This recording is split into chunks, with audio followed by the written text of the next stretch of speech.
നമസ്കാരം, എല്ലാവർക്കും PSC ടോപ്പറിലേക്ക് സ്വാഗതം. നമ്മൾ ഡെയിലി കറണ്ട് അഫയേഴ്സിലെ ജനുവരി 26, 2021 കറണ്ട് അഫയേഴ്സ് ആണ് പറയുന്നത്. അപ്പോൾ ക്വസ്റ്റ്യൻസ് ഏതൊക്കെയാ നോക്കാം. 2021 ജനുവരിയിൽ ദേശീയ ബാല പുരസ്കാരം ലഭിച്ചത് ആർക്കാണ്? ഹൃദയ ആർ കൃഷ്ണനാണ്. 2021 ജനുവരിയിൽ ദേശീയ ബാല പുരസ്കാരം ലഭിച്ചത് ഹൃദയ ആർ കൃഷ്ണൻ. ഇന്ത്യയിൽ ആദ്യമായി ജയിൽ ടൂറിസം ആരംഭിക്കുന്ന സംസ്ഥാനം ഏതാണ്? മഹാരാഷ്ട്രയാണ്. ഇന്ത്യയിൽ ആദ്യമായിട്ട് ജയിൽ ടൂറിസം ആരംഭിക്കുന്ന സംസ്ഥാനമാണ് മഹാരാഷ്ട്ര. കേരളത്തിൻ്റെ ഊട്ടി എന്നറിയപ്പെടുന്നത് എവിടമാണ്? റാണിപുരമാണ്. കേരളത്തിൻ്റെ ഊട്ടി എന്ന് അറിയപ്പെടുന്നത് എവിടമാണ്? റാണിപുരമാണ്. അതായത് അവിടെ സംസ്ഥാനത്തിൻ്റെ മലയോര വിനോദസഞ്ചാര കേന്ദ്രങ്ങളുടെ പട്ടികയിൽ മുൻനിരയിലാണ് ഈ കാസർഗോഡ് ജില്ലയിലെ റാണിപുരം. പക്ഷെ അവിടെ മതിയായ സുരക്ഷാ സൗകര്യങ്ങളില്ലാത്തത് കൊണ്ട് സഞ്ചാരികളുടെ വന്നു പോകൽ കുറവാണെന്നാണ് പറഞ്ഞിട്ടുള്ളത്. അപ്പോൾ കേരളത്തിൻ്റെ ഊട്ടി എന്നറിയപ്പെടുന്ന റാണിപുരമാണ്. ഇത് എവിടെയാണ്, ഏത് ജില്ലയിലാണെന്ന് ചോദിച്ചാൽ കാസർഗോഡാണ്. ദേശീയ സമ്മതിദായക ദിനം എന്നാണ് ജനുവരി 25. ജനുവരി 25 ദേശീയ സമ്മതിദായക ദിനം. അതുപോലെ തന്നെ ഈ വർഷം ഫോട്ടോ പതിച്ച തിരിച്ചറിയൽ കാർഡിൻ്റെ ഡിജിറ്റൽ പതിപ്പായ ഈ എപ്പിക് പദ്ധതി കേന്ദ്രമന്ത്രി രവിശങ്കർ പ്രസാദ് ഉദ്ഘാടനം ചെയ്യും എന്ന് പറഞ്ഞിട്ടുണ്ട്. അതായത് ഫോട്ടോ പതിച്ച തിരിച്ചറിയൽ കാർഡിൻ്റെ ഡിജിറ്റൽ പതിപ്പ് ഏതാണ്? ഈ എപ്പിക് ആണ്. ആ ഒരു പദ്ധതിയുടെ പേരാണ് ഈ എപ്പിക് പദ്ധതി. 2021 ജനുവരിയിൽ രാജസ്ഥാൻ അതിർത്തിയിൽ നുഴഞ്ഞുകയറ്റം തടയാൻ BSF ആരംഭിച്ച ഓപ്പറേഷൻ എങ്ങനെയാണ് അറിയപ്പെടുന്നത്? ഓപ്പറേഷൻ സർദ് ഹവ എന്നാണ്. ഓപ്പറേഷൻ സർദ് ഹവയാണ് ഈ 2021 ജനുവരിയിൽ രാജസ്ഥാൻ അതിർത്തിയിൽ നുഴഞ്ഞുകയറ്റം തടയാൻ BSF ആരംഭിച്ച ഓപ്പറേഷൻ സർദ് ഹവ. ഒറ്റ വിക്ഷേപണത്തിൽ ഏറ്റവും കൂടുതൽ റോക്കറ്റുകൾ വിക്ഷേപിച്ചെന്നുള്ള ISROയുടെ റെക്കോർഡ് മറികടന്ന ബഹിരാകാശ ഏജൻസി ഏതാണ്? SpaceX ആണ്. ഏതാണ്?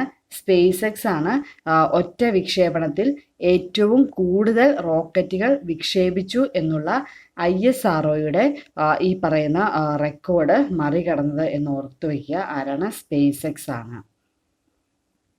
അടുത്തത് 51ാമത് രാജ്യാന്തര ചലച്ചിത്രമേളയിൽ മികച്ച സിനിമയ്ക്കുള്ള സുവർണ മയൂരം അവാർഡ് ലഭിച്ചത് ഏത് സിനിമയ്ക്കാണ്? Into the ഡാർക്ക്നെസ്സിനാണ്. ഏതാണ്? ഇൻടു ദ ഡാർക്ക്നെസ്സിനാണ് ഈ പറയുന്ന 51ാമത് രാജ്യാന്തര ചലച്ചിത്രമേളയിൽ മികച്ച സിനിമയ്ക്കുള്ള സുവർണ മയൂരം ലഭിച്ചത്. 51ാമത് അന്താരാഷ്ട്ര ചലച്ചിത്രമേള എവിടെയായിരുന്നു? ഗോവയിലാണ് സ്ഥിരം വേദി. അതുപോലെ ഡെൻമാർക്കിൽ നിന്നുള്ള സിനിമയാണ് ഇൻടു ദ ഡാർക്ക്നെസ് എന്ന് ഓർത്ത് വയ്ക്കുക. അതിനാണ് സുവർണ മയൂരം ലഭിച്ചത്. അതുപോലെ ഈ ചിത്രത്തിൻ്റെ സംവിധായകനാണ് ആൻഡേൺ റഫേൻ. ആരാണ്? ആൻഡേൺ റഫേൻ ആണ് ഈ ചിത്രത്തിൻ്റെ സംവിധായകൻ. അതുപോലെ തന്നെ മികച്ച സംവിധായകനുള്ള രജത മയൂരം കിട്ടിയത് ദ സൈലന്റ് ഫോറസ്റ്റ് എന്ന തായ്വാനീസ് ചിത്രത്തിലൂടെ കോ ചെൻ നിയൻ എന്ന് പറയുന്ന വ്യക്തിക്കാണ്. കോ ചെൻ നിയനാണ് മികച്ച സംവിധായകനുള്ള രജത മയൂരം കിട്ടിയത് എന്ന് ഓർത്തു വയ്ക്കുക. 2021 തായ്ലൻഡ് ഓപ്പൺ ബാഡ്മിൻ്റൺ ചാമ്പ്യൻഷിപ്പിൽ കിരീടം നേടിയ വനിതാ താരം ആരാണ്? കരോളിന മരിനാണ്. 2021 തായ്ലൻഡ് ഓപ്പൺ ബാഡ്മിൻ്റൺ ചാമ്പ്യൻഷിപ്പിൽ കിരീടം നേടിയ വനിതാ താരമാണ് കരോളിന മരിൻ. അതുപോലെ 2021 തായ്ലൻഡ് ഓപ്പൺ ബാഡ്മിൻ്റൺ ചാമ്പ്യൻഷിപ്പിൽ പുരുഷ വിഭാഗത്തിൽ വിജയിച്ച ആരാണ്? വിക്ടർ ആക്സൽസൺ ആണ്. ആരാണ്? വിക്ടർ ആക്സൽസൺ ആണ് 2021 തായ്ലൻഡ് ഓപ്പൺ ബാഡ്മിൻ്റൺ ചാമ്പ്യൻഷിപ്പിൽ പുരുഷ വിഭാഗത്തിൽ വിജയിച്ചിട്ടുള്ളത്. ഡാനിഷ് ചിത്രമായ ഇൻടു ദ ഡാർക്ക്നെസ്സിൻ്റെ സംവിധായകൻ ആരാണ്? ആൻഡേഴ്സ് റഫിനാണ്. ആരാണ്? ആൻഡേഴ്സ് റഫിനാണ് ഡാനിഷ് ചിത്രമായ ഇൻടു ദ ഡാർക്ക്നെസ്സിൻ്റെ സംവിധായകൻ. നമ്മൾ പറഞ്ഞു 51ാമത് ഗോവ അന്താരാഷ്ട്ര ചലച്ചിത്രമേളയിൽ മികച്ച ചിത്രത്തിലുള്ള സുവർണ മയൂരം കിട്ടിയ സിനിമയാണ് ഇൻടു ദ ഡാർക്ക്നെസ്. അത് ഒരു ഡെൻമാർക്കിൽ നിന്നുള്ള സിനിമയാണ്. അതുകൊണ്ടാണ് ഡാനിഷ് ചിത്രം എന്ന് പറഞ്ഞിട്ടുള്ളത്. അതിൻ്റെ സംവിധായകൻ ആരാണ്? ആൻഡേൺ റഫേനാണ്. ഇന്ത്യയിലെ ആദ്യത്തെ ഇൻഡസ്ട്രിയൽ സ്മാർട്ട് സിറ്റി സ്ഥാപിതമാകുന്നത് എവിടെയാണ്? കൊച്ചിയിലാണ്. ഇന്ത്യയിലെ ആദ്യത്തെ ഇൻഡസ്ട്രിയൽ സ്മാർട്ട് സിറ്റി സ്ഥാപിതമാകുന്ന കൊച്ചിയിലാണ്. രാജ്യത്തെ ആദ്യത്തെ ഇൻഡസ്ട്രിയൽ സ്മാർട്ട് സിറ്റി ആകാൻ കൊച്ചി ഒരുങ്ങുകയാണ്. 1200 കോടി രൂപ മുതൽ മുടക്കിൽ ദുബായ് ആസ്ഥാനമാക്കിയിട്ടുള്ള ബ്രിക്സ്റ്റൺ ഇന്റർനാഷണൽ ഗ്രൂപ്പാണ് കൊച്ചിയിൽ സ്മാർട്ട് സിറ്റി പദ്ധതി നടപ്പിലാക്കുന്നത്. ആരാണ്? ബ്രിക്സ്റ്റൺ ഇന്റർനാഷണൽ ഗ്രൂപ്പാണ് കൊച്ചിയിൽ സ്മാർട്ട് സിറ്റി പദ്ധതി നടപ്പിലാക്കുന്നതെന്ന് ഓർത്തു വയ്ക്കുക. നേപ്പാൾ പ്രധാനമന്ത്രി ആരാണ്? KP ശർമ്മ ഒലിയാണ്. അതുപോലെ നേപ്പാളിലെ പ്രസിഡന്റാണ് ബിന്ദ്യാദേവി ഭണ്ഡാരി. ആരാണ്? ബിന്ദ്യാദേവി ഭണ്ഡാരിയാണ് നേപ്പാളിലെ ഇപ്പോഴത്തെ പ്രസിഡന്റ്. ഈ പറയുന്ന നേപ്പാൾ കമ്മ്യൂണിസ്റ്റ് പാർട്ടി അംഗത്വത്തിൽ നിന്ന് പ്രധാനമന്ത്രി KP ശർമ്മ ഒലിയെ പുറത്താക്കുകയുണ്ടായി. മുൻ പ്രധാനമന്ത്രി പുഷ്പ കമൽ ദഹൽ പ്രചണ്ഡയുടെ നേതൃത്വത്തിൽ നടന്ന സ്റ്റാൻഡിംഗ് കമ്മിറ്റി യോഗത്തിലാണ് ഇങ്ങനൊരു തീരുമാനമെടുത്തത്. അതുമായി ബന്ധപ്പെട്ടതാണ്. നേപ്പാൾ പ്രധാനമന്ത്രിയാണ് KP ശർമ്മ ഒലി. കാരണം എന്താണെന്ന് ചോദിച്ചാൽ ഒലി പാർട്ടി നിയമങ്ങൾ ലംഘിച്ചുവെന്നാണ് അതുകൊണ്ടാണ് അദ്ദേഹത്തെ ഈ ഒരു പാർട്ടിയിൽ നിന്ന് പുറത്താക്കിയത്. അന്തർവാഹിനി ദുരന്ത നിവാരണ സഹായത്തിനായി ഇന്ത്യ ഏത് രാജ്യവുമായിട്ടാണ് കരാറിൽ ഒപ്പിട്ടിരിക്കുന്നതെന്ന് ചോദിച്ചാൽ ഇന്ത്യ സിംഗപ്പൂരുമായിട്ടാണ് നാവികസേന കരാറിൽ ഒപ്പിട്ടിരിക്കുന്നത്. ഇന്ത്യ സിംഗപ്പൂരുമായിട്ടാണ് ഒപ്പിട്ടിരിക്കുന്നത്. അന്തർവാഹിനി ദുരന്തങ്ങളിലും കടൽ അപകടങ്ങളിലും പരസ്പര സഹായങ്ങൾക്കായിട്ട് ഇന്ത്യൻ നാവികസേനയുമായിട്ട് സിംഗപ്പൂർ നാവികസേന കരാറിലേക്ക് എന്നാണ് പറഞ്ഞിട്ടുള്ളത്. ഇരു രാജ്യങ്ങളുടെയും പ്രതിരോധ മന്ത്രിമാരുടെ സാന്നിധ്യത്തിൽ വെബ് ചർച്ചകളിലൂടെയാണ് ഈ ഒരു കരാറിന് ധാരണയായിട്ടുള്ളത് എന്ന് ഓർത്തുവയ്ക്കുക. അതായത് പ്രതിരോധ രംഗത്ത് പരസ്പര സഹകരണം വർദ്ധിപ്പിക്കുന്നതിൻ്റെ ഭാഗമായിട്ടാണ് ഇങ്ങനെ ഒരു കരാർ ഒപ്പിട്ടിട്ടുള്ളത്.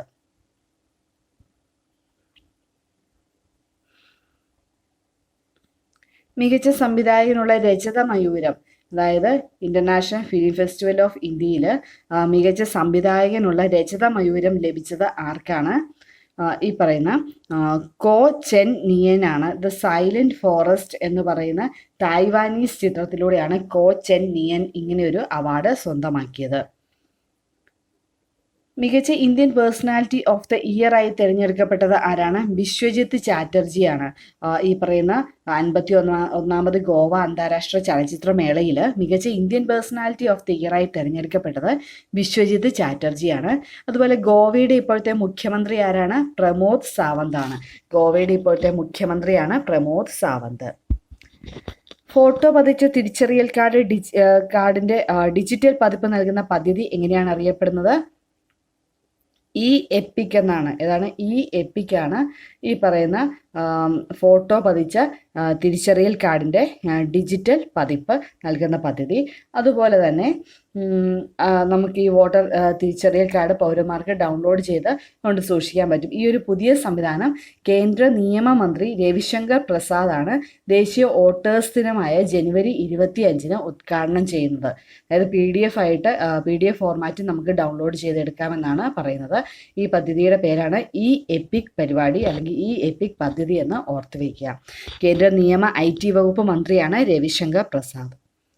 ദേശീയ ബാലികാ ദിനത്തിൽ ഉത്തരാഖണ്ഡിൽ ഒരു ദിവസത്തേക്ക് മുഖ്യമന്ത്രി പദം വഹിച്ചത് ആരാണ്? സൃഷ്ടി ഗോസ്വാമിയാണ്.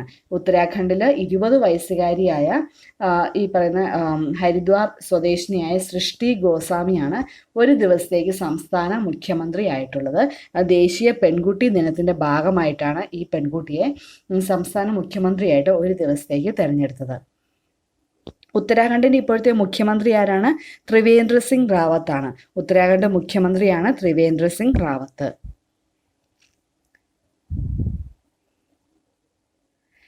ദിഗ്സെ ആശ്രമം സ്ഥിതി ചെയ്യുന്നത് എവിടെയാണ്? ലേയിലാണ്. ദിഗ്സെ ആശ്രമം സ്ഥിതി ചെയ്യുന്നത് എവിടെയാണ്? ലേയിലാണ്. അതുപോലെ 9ാം സിഖ് ഗുരുവാണ് ഗുരു തേജ് ബഹദൂർ. 9ാം സിഖ് ഗുരു ആരാണ്? ഗുരു തേജ് ബഹദൂർ ആണ്. അതായത് രാജ്യത്തിൻ്റെ ചരിത്രത്തിൽ ആദ്യമായിട്ട് ജമ്മു കാശ്മീരിലെ ലഡാക്കിൽ നിന്നുള്ള ഒരു നിശ്ചല ദൃശ്യം ഇത്തവണത്തെ റിപ്പബ്ലിക് ദിന പരേഡിൻ്റെ ഭാഗമായി മാറുകയാണ്.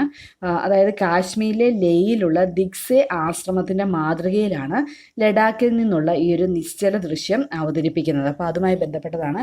ദിഗ്സെ ആശ്രമം സ്ഥിതി ചെയ്യുന്നത് എവിടെയാണ്? ലേയിലാണ്. വിദ്യാർത്ഥികളുടെ ശാരീരിക മാനസിക ആരോഗ്യം ഉറപ്പാക്കാൻ അതുപോലെ കായികക്ഷമത ഉയർത്താൻ ലക്ഷ്യമിട്ട് സംസ്ഥാന സർക്കാർ നടപ്പിലാക്കുന്ന പദ്ധതി ഏതാണ്? പ്ലേ ഫോർ ഹെൽത്ത് ആണ്. ഏതാണ്? പ്ലേ ഫോർ ഹെൽത്ത് ആണ്. വിദ്യാർത്ഥികളുടെ ശാരീരിക മാനസിക ആരോഗ്യം ഉറപ്പാക്കുക, കായിക മികവിലേക്ക് ഉയർത്തുക, ഇവ ലക്ഷ്യമിട്ട് സംസ്ഥാന സർക്കാർ നടപ്പിലാക്കുന്ന പദ്ധതിയാണ് പ്ലേ ഫോർ ഹെൽത്ത് എന്ന് ഓർത്തു വയ്ക്കുക. അതുപോലെ സിഡ്കോയുടെ സാങ്കേതിക സഹായത്തോടെ കായിക വകുപ്പ് നടപ്പിലാക്കുന്ന ഒരു പദ്ധതിയാണ് ഇതെന്ന് ഓർത്തു വയ്ക്കാം. അതുപോലെ അടുത്ത് നോക്കാം. ഇന്ത്യൻ വ്യോമസേനയുടെ ആദ്യ വനിതാ യുദ്ധ പൈലറ്റ് ആരാണ്? ഭാവന കാന്താണ്. ആരാണ്? ഭാവന കാന്താണ് ഇന്ത്യൻ വ്യോമസേനയുടെ ആദ്യത്തെ വനിതാ യുദ്ധ പൈലറ്റ് എന്ന് ഓർത്തു വയ്ക്കുക. ലോകത്തിലെ ഏറ്റവും വലിയ ക്രിക്കറ്റ് സ്റ്റേഡിയം ഏതാണ്? മൊട്ടേരയാണ്, അഹമ്മദാബാദിലെ. സർദാർ പട്ടേൽ സ്റ്റേഡിയം എന്നും അറിയപ്പെടുന്നു. ഈ ഒരു ലോകത്തിലെ ഏറ്റവും വലിയ ക്രിക്കറ്റ് സ്റ്റേഡിയമാണ് അഹമ്മദാബാദിലെ മൊട്ടേര. അവിടെ ആ ഒരു ഇന്ത്യൻ ഗാലറിയിലേക്ക് കാണികൾ തിരികെ എത്തിയാണ്. അതായത് കോവിഡിന് ശേഷം നിയന്ത്രണങ്ങളൊക്കെ പിൻവലിച്ച് ഇവിടെ ഈ സ്റ്റേഡിയത്തിൽ ഇന്ത്യ ഇംഗ്ലണ്ട് പരമ്പരയിലെ 2020 മത്സരങ്ങളോടെയാണ് കാണികളുടെ തിരിച്ചുവരവ് ഉണ്ടാകുന്നത്. അപ്പോൾ ഓർത്ത് വയ്ക്കുക, ലോകത്തിലെ ഏറ്റവും വലിയ ക്രിക്കറ്റ് സ്റ്റേഡിയം മൊട്ടേരയാണ്, അഹമ്മദാബാദിലാണ് സ്ഥിതി ചെയ്യുന്നത്. സർദാർ പട്ടേൽ സ്റ്റേഡിയം എന്നും അറിയപ്പെടുന്നു. ഞാൻ എന്ന ആത്മകഥ രചിച്ചത് ആരാണ്? NN പിള്ളയാണ്. ഞാൻ എന്ന ആത്മകഥ രചിച്ചത് NN പിള്ളയാണ്. അതുപോലെ ദ ടെലിഗ്രാഫ് എന്നത് ഏത് സംസ്ഥാനത്തെ പ്രമുഖ പത്രമാണ്? പശ്ചിമ ബംഗാൾ. ദ ടെലിഗ്രാഫ് എന്നത് ഏത് സംസ്ഥാനത്തെ പ്രമുഖ പത്രമാണ്? വെസ്റ്റ് ബംഗാളിലെയാണ് എന്ന് ഓർത്തു വയ്ക്കാം. നമുക്ക് റീകളായി 2020 കറണ്ട് അഫയേഴ്സിലേക്ക് പോകാം. അതിന് മുമ്പ് അൺഅക്കാഡമി കേരള PSCയുടെ കുറച്ച് ഇവൻറ്റ്സ് ഉണ്ട്, നമുക്ക് പരിചയപ്പെടാം. അൺഅക്കാഡമി ലേണിംഗ് ആപ്പ് ഡൗൺലോഡ് ചെയ്യാത്തവരാണെങ്കിൽ പ്ലേ സ്റ്റോറിൽ നിന്ന് ഡൗൺലോഡ് ചെയ്യാം. അതിനുശേഷം നമുക്ക് ഇൻസ്റ്റാൾ ചെയ്യാം. അതിൽ കേരള PSC എന്ന് പറയുന്ന കോഴ്സ് സെലക്ട് ചെയ്യുകയാണെങ്കിൽ നമുക്ക് ഫ്രീ ആയിട്ടുള്ള ലൈവ് ക്ലാസ്സുകൾ അവൈലബിൾ ആണ്. സിലബസ് ബേസ്ഡ് ആയിട്ടുള്ള ക്ലാസ്സുകൾ അവൈലബിൾ ആണ്. പുതിയതായിട്ടാണ് ആപ്പ് ഡൗൺലോഡ് ചെയ്യുന്നതെങ്കിൽ നിങ്ങൾക്ക് റെഫറൽ കോഡ് ആവശ്യമാണ്. ഇവിടെ നിഖില10 എന്ന് പറയുന്ന റെഫറൽ കോഡ് യൂസ് ചെയ്യാം. അതായത് ഫ്രീ കണ്ടന്റ് അൺലോക്ക് ചെയ്യുന്നത് എങ്ങനെയാണെന്ന് ഇവിടെ കാണിച്ചിട്ടുണ്ട്. റെഫറൽ കോഡ് അപ്ലൈ ചെയ്യുക. ഒരു പുതിയ ബാച്ച് കോഴ്സ് അലേർട്ട് ഉണ്ട്. അതായത് ജേതാവ് എന്നാണ് കോഴ്സിൻ്റെ പേര്. അതായത് ultimate crash course on 10th level prelims ആണ്. സ്റ്റാർട്ട് ചെയ്തത് ജനുവരി 25-നാണ്. അത് അൺഅക്കാഡമി പ്ലസിലാണ് അവൈലബിൾ ആയിട്ടുള്ളത്. റെഫറൽ കോഡായിട്ട് നിങ്ങൾക്ക് നിഖില10 യൂസ് ചെയ്യുകയാണെങ്കിൽ 10% ഡിസ്കൗണ്ട് ലഭിക്കുന്നതായിരിക്കും. അതുപോലെ അൺഅക്കാഡമി പ്ലസിൻ്റെ ബെനിഫിറ്റ്സ് പറഞ്ഞിട്ടുണ്ട്. സിലബസ് വൈസ്ഡ് സ്ട്രക്ചേർഡ് കോഴ്സുകളായിരിക്കും. അതായത് 10th ലെവൽ പ്രിലിംസിൻ്റെയൊക്കെ സിലബസ് വൈസ്ഡ് ആയിട്ടുള്ള ക്ലാസ്സുകൾ ഉണ്ടാവും. ഡെയിലി ലൈവ് ക്ലാസ്സുകളുണ്ട്. Live doubt clearing and discussion available ആണ്. സബ്ജക്റ്റ് വൈസ് ടെസ്റ്റ് സീരീസുകളുണ്ട്. പ്രാക്ടീസ് ടെസ്റ്റുകളുണ്ട്. Unlimited access to all Kerala PSC കണ്ടന്റാണ് ലഭിക്കുന്നത്. ഇനി അൺഅക്കാഡമി പ്ലസ് സബ്സ്ക്രൈബ് ചെയ്യണമെങ്കിൽ നമ്മൾ കേരള PSCയിൽ നിന്ന് പ്ലസ് സെലക്ട് ചെയ്യുക. അതിനുശേഷം ഗെറ്റ് സബ്സ്ക്രിപ്ഷൻ കൊടുക്കുക. അവിടെ നമുക്ക് റെഫറൽ കോഡ് അപ്ലൈ ചെയ്യാം. നിഖില10 എന്ന് പറയുന്ന റെഫറൽ കോഡ് യൂസ് ചെയ്യുകയാണെങ്കിൽ നിങ്ങൾക്ക് 10% ഡിസ്കൗണ്ട് ലഭിക്കുന്നതായിരിക്കും. അതിനുശേഷം പ്ലാൻ സെലക്ട് ചെയ്യുക. 6 മാസം, 12 മാസം, 24 മാസം അങ്ങനെ 3 പ്ലാനുകളാണുള്ളത്. അതുപോലെ തന്നെ ഫീ പേയ്മെൻറ്റ് നിങ്ങൾക്ക് EMI ആയിട്ട് നടത്താവുന്നതുമാണ്. നമുക്ക് റീകളക്ട് 2020 കറണ്ട് അഫയേഴ്സിലേക്ക് പോകാം. കേരളത്തിലെ 11ാമത് ശമ്പള കമ്മീഷൻ്റെ അധ്യക്ഷൻ ആരാണ്? K. മോഹൻദാസ് ആണ്. കേരളത്തിലെ 11ാമത് ശമ്പള കമ്മീഷൻ്റെ അധ്യക്ഷൻ ആരാണ്? K. മോഹൻദാസ് ആണ്.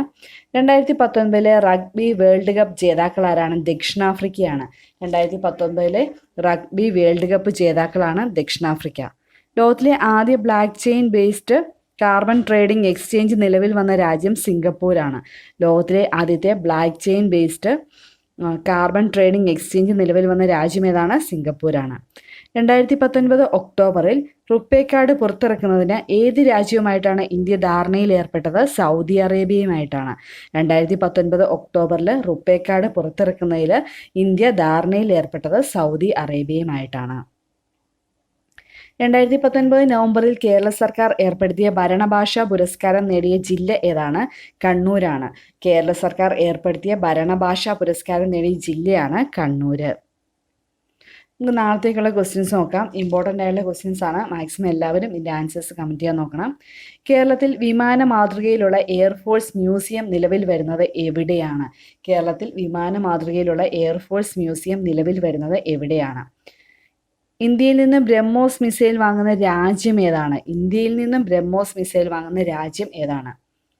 ഇന്ത്യയിൽ മുലപ്പാൽ ബാങ്കുകൾ സ്ഥാപിക്കുന്നതിന് ഏത് രാജ്യത്തിൻ്റെ മാതൃക സ്വീകരിക്കാനാണ് കേന്ദ്ര സർക്കാർ തീരുമാനിച്ചിരിക്കുന്നത്? ഇന്ത്യയിൽ മുലപ്പാൽ ബാങ്കുകൾ സ്ഥാപിക്കുന്നതിന് ഏത് രാജ്യത്തിൻ്റെ മാതൃക സ്വീകരിക്കാനാണ് കേന്ദ്ര സർക്കാർ തീരുമാനിച്ചിരിക്കുന്നത്? Italian golden sand art award 2019 അർഹനായ ഇന്ത്യൻ ആരാണ്? ഇറ്റാലിയൻ ഗോൾഡൻ സാൻഡ് ആർട്ട് 2019 അർഹനായ ഇന്ത്യൻ ആരാണ്? ഇത്രയാണ് ഇന്നത്തെ ഇമ്പോർട്ടൻറ്റ് ക്വസ്റ്റ്യൻസ് വരുന്നത്. നോട്ട് ചെയ്ത് വെക്കുക. അതുപോലെ ഏതെങ്കിലും ക്ലാസ് വിട്ടുപോയിട്ടുണ്ടെങ്കിൽ മറക്കാതെ കാണുക. പിന്നെ ടെക്സ്റ്റ് ബുക്ക് ബേസ്ഡ് ആയിട്ടുള്ള ക്ലാസ്സുകൾ നിങ്ങൾക്ക് ആവശ്യമാണെങ്കിൽ നമ്മുടെ ചാനലിൽ അവൈലബിൾ ആണ്. അതുകൂടെ മറക്കാതെ കണ്ടുപോകുക. സോഷ്യൽ സയൻസും ബേസിക് സയൻസും ഉണ്ട്. അതുപോലെ ചാനൽ ഇഷ്ടമായി സബ്സ്ക്രൈബ് ചെയ്യുക, കൂട്ടുകാർക്കൂടെ ഷെയർ ചെയ്യുക. എന്തെങ്കിലും അഭിപ്രായങ്ങളോ നിർദ്ദേശങ്ങളോ ഉണ്ടെങ്കിൽ അത് മറക്കാതെ കമൻറ്റ് ചെയ്യുക. അപ്പം നമുക്ക് നാളത്തെ കറണ്ട് അഫയേഴ്സുമായിട്ട് കാണാം. Thank you.